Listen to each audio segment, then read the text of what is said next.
Welcome to A Better HR Business, the podcast that looks at how HR consultants and HR tech firms grow their businesses and how they help their employers to get the best out of their people. Remember, for show notes and downloads, go to www.getmorehrclients.com/podcast. That's getmorehrclients.com/podcast. Okay, let's get started. Hello, thank you for joining me. Nice to have you along again. Really looking forward to today's chat with Sonaya Williams. Sonaya is a consultant, business strategist, and founder at the CEO Partner, theCEOpartner.com.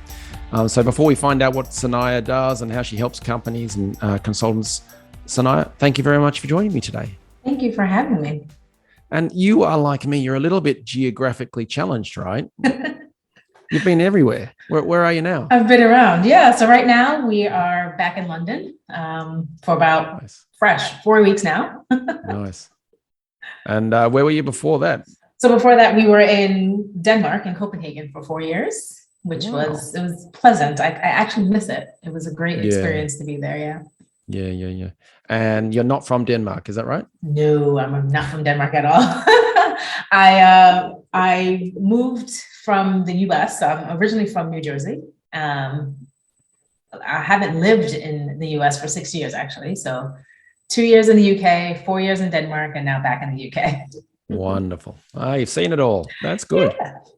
Excellent. Well, let's dive on in because I love what you do. So I'd love to share that with listeners. Can you give me a little bit about your background and then how that feeds into the CEOpartner.com? Definitely. So my background, I guess I went to school for computer information systems. After that, I started working in IT. So I was an IT project manager at AT&T in the US. And then I fell in love with business processes and banking.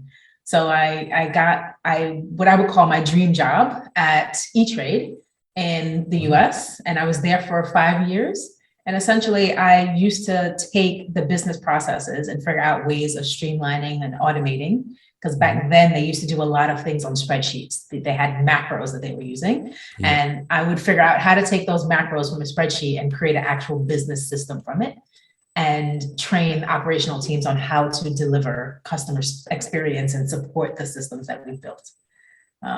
So I was there for 5 years. And then one of the competitors took basically our whole team. They offered us like an amazing deal.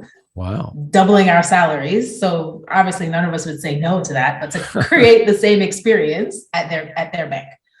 And I did that for about a year and a half and then realized that this commuting 2 hours each way, working what was not an 8-hour day, but I realized that I couldn't do that and have kids when I wanted to have kids. I was raised by a single mom. And so I saw her work so much doing something she didn't love that I wanted to be able to do something I loved and also still be home with my kids. So then I ventured off to figure out what can I do as a business. And that turned out to be the CEO Partner and basically helping people take processes that they do in their business and streamline and automate them so that they can kind of grow seamlessly and create money online. Love it. I'm going to get into that in a second, but first, I have to know, when you used to go to parties and someone said to you, hey, what do you do for work? And you went, oh, I love doing business processes for banks. How did the conversation flow from there? It kind of died. Yeah. It just died. Yeah. Okay. And then the other thing I was really curious about is who went in and told your boss when the entire team left? How did you do that? It was hard because we all left kind of like one after another month. Okay. So the first person went over, our product sponsor went over, and then he came and was like, I have the perfect team to build it for you. And then we all had like these leave or gardening leave periods. Yeah. So we all couldn't leave at the same time. But that was terrifying for him. Gotta love the world of work. All right. So the CEO Partner, you kind of gave us a quick summary, but tell us some more about it because I find it fascinating. Yeah. So I started in 2011, essentially, and it's morphed into what it is today. Like we used to do online business management.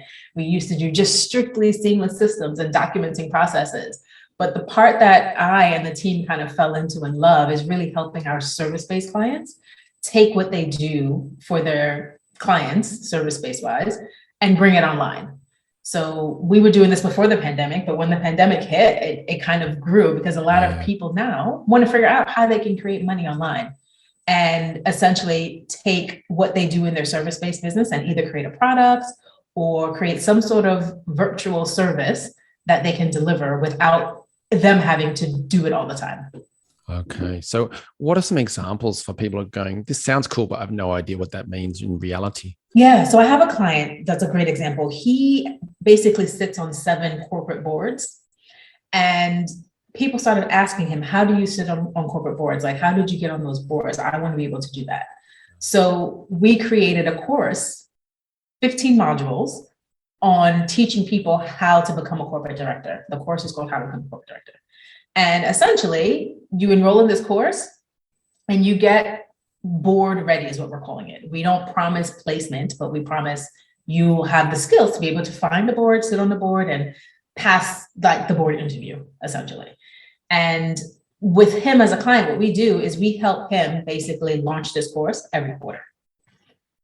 It's because it's alongside like his regular business that he's super busy in. He just wanted to create something that will create some consistent income, and consistent income. And for him, it's like an additional 5, 6, 7,000 every quarter. So for people listening who are going, what do you mean launching every quarter? So there are 2 main different ways. There's one that where you launch it and close it, launch it, close it, or there's an evergreen, it's open all the time. Why did you choose the launch method? Because he's really great on a webinar and speaking. And so for him, he does a webinar every 3 months, and he gets people on there, and he just initially sells the course. Open cart, we open it for a week, close it, and then he gets about 30 to 40 people in. And then the course is, when you sign up, you get access to everything. So you can do it on your own time. And he does a monthly Q&A call where he answers questions for the members. And then now what we've also implemented is he would have another board member come on to share their experience as well. Got it. Do you ever see people translating information in for corporate clients as opposed to individual B2C type things, or is it mostly stronger in the B2C area? I think that's starting to trend that way too, because with everyone working virtually now, what we're actually getting clients that want to do is start taking their trainings more for employees online and helping people be able to just access more trainings on demand. So it is more trending that way, where we're getting clients that want to figure out ways of making training more accessible for their employees. Got it. So I want to ask you about the process next, but I'm curious also as to you gave the example of the board director who's sharing his knowledge on how to do that with others. How to choose the topic and then also verify that there's demand for it. And then, how does that feed into the process from there? Yeah, definitely. So one thing that we help our clients do is actually figure out something that they know like the back of the hand, super easy. They can answer questions and talk about it forever, because you have to consistently put content out there to drive traffic to it. So one thing we encourage our clients to do is, one, survey their audience. So once they've come up with the idea, I sit on 7 board seats, I can easily teach someone how to do that. Now let me figure out if this is what people really want. Basically surveying your audience to figure out if this is something that they would actually do. We have a client who she does for corporate. She trains women on basically presentable. She goes in and trains them on their presence. And so she has a course now on presence and impact for women. And essentially what we did with her is she had an audience, and we created a survey that she sent out to her list. She posted on social just to get feedback on the type of things that they worry about, or that they want to improve on in their corporate presence or just in their leadership style. And that's how we came up with her course. And her course is like 5 modules that she launched. And then she also did a beta for it first before she launched it out, because then we were able to get feedback on the content and what was there, and maybe what additional things she can create to support for that. I love it. So how do you go from you've got the idea, you've had the feedback, and you think, okay, we've got a winning topic. How do you go from there to we're launching it with 15 modules or whatever it may be? Yeah. So we kind of map out the process of taking a new person from idea to actually being board ready, or from idea to actually being coming up with your corporate presence and impact or what you want. And they map out their steps of what it would take for they being the client, of what it would take a client to get from A to B. So for the 15 and for corporate director, it came out to be 15 modules because he had a lot of content and people's attention span. We weren't going to have him just have a video that had 30, like it was 30 minutes long. So they're really short videos and they have worksheets that people can, it's truly actionable because we want people to come in, engage, and get a result. And when people get quick wins along the way, they want to continue because they want to keep winning. Yeah. So we help people make the actual user experience of the course a win for the members. And that's how we come up with, we don't want the videos to be longer than 20 minutes. We want the worksheets to be, actionable, short, and have them have a result at the end. So we kind of help our clients rein it in when they come up with their modules, even if it's going to be like 15 modules seems really long, but the videos are 10 minutes, 15 minutes. There's no video that's longer than 15 minutes in there. Got it. And I know one of the big questions for people would be a fear of the technology. And, oh gosh, do I have to go and book in a studio at Fox Studios or Universal Studios for 3 days? And, how does that aspect work? Yeah, I would say don't. You don't even have, it doesn't have to be, especially for your first course, you don't have to have the super production to make it work. You'll be surprised, but some of the most successful courses that we've had are audio only and worksheets, because you have to know what works for your user. If you have a super busy user, they may not actually ever sit down at a computer to watch a 15-minute video. They might want to listen to it on the go and then come back and do their work. So you have to do what works for your user. But a lot of our clients record on a Zoom and sometimes even share just the presentation, or they're just recording themselves talking for the 10 minutes. And that works perfectly fine because they're buying the result. They're buying you, but they're also buying the result. They're not really buying the production. Yeah, no, I'd agree with that. I've done both of the fancy productions, but I've got a few courses myself on, for instance, start your own HR business and things like that. And it was Zoom based. And I'm actually getting into podcasts myself more because you can cook, or you can stand at kids' sport and listen to stuff and not actually have to look at a screen. So yeah, I can see that happening. What are some of the pitfalls that people should be aware of if trying to take their knowledge online? Yeah, so I think one of the biggest pitfalls is that you want to reach the right people. So some people think that, they'll put it online and people just automatically join. But you really want to think about who you're creating this course for, how they're going to consume it. And that kind of goes back to what we just talked about in terms of how they're going to consume it: audio, video, workbooks. Like I have a course that's completely all words because it's very intense for people to, it's giving them examples and templates. Yeah. And that's what they need for that course to get the results.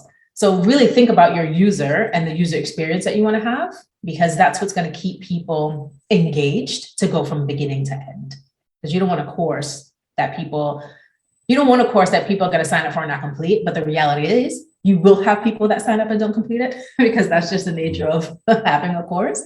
But you want to try your best to make it for like a particular user and create the experience for them. Absolutely. It's a bit like the iPhone. We don't still have iPhone 1. We're up to whatever it is, 10 or 50, I don't know. But it's constant iterations and things like that.